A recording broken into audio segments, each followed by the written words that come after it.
Hi, Steve and Caleb with Brownells here with a few tips today on how to keep your gunsmithing project on track and hopefully under budget.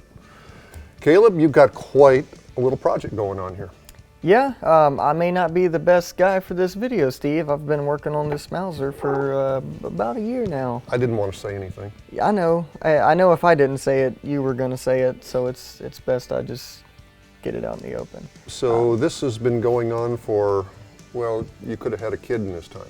Yeah, I definitely could have. So, you know, customer guns, customer projects, no problem. I stay motivated. I can knock those out quick.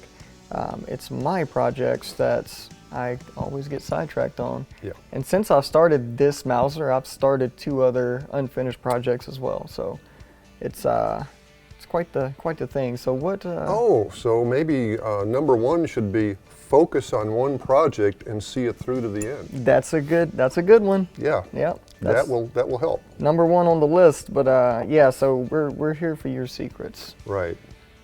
The thing I found over the years is when I'd start a project, especially like a project involving many parts, an AR-15, a 1911 or whatever, I invariably forget a part on my order. With 1911s, it's plunger tubes usually or grip screw bushings. I forget.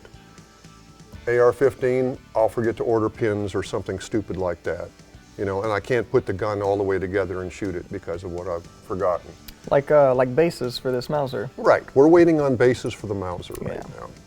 So if you have access to a schematic or a drawing, look over it very carefully and look at your parts list and make sure that you've checked off each part that you're going to need to see this to completion.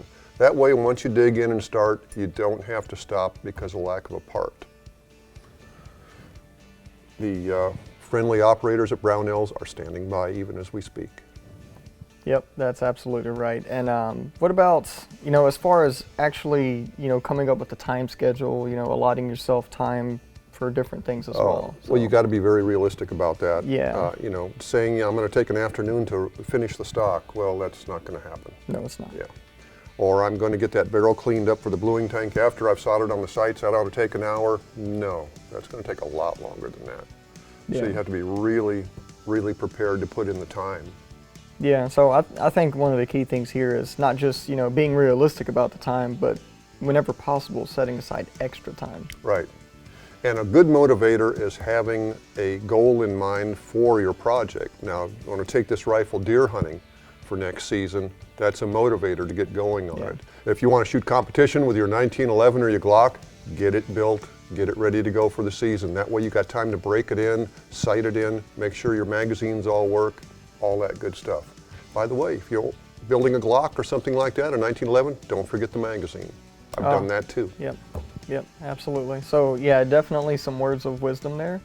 If you have anything you would like to add, please, we'd like to hear from you. Leave it in the comments down below. And tell us about your project you got going, or your many projects you've got going. Any of it, yeah, we'd definitely like to hear. We definitely like to hear about our customer projects going on. That's what gets us motivated. And if you need help with it, give us a call on the tech line. That's what we're here for. So, thanks for joining us, and we'll see you next time.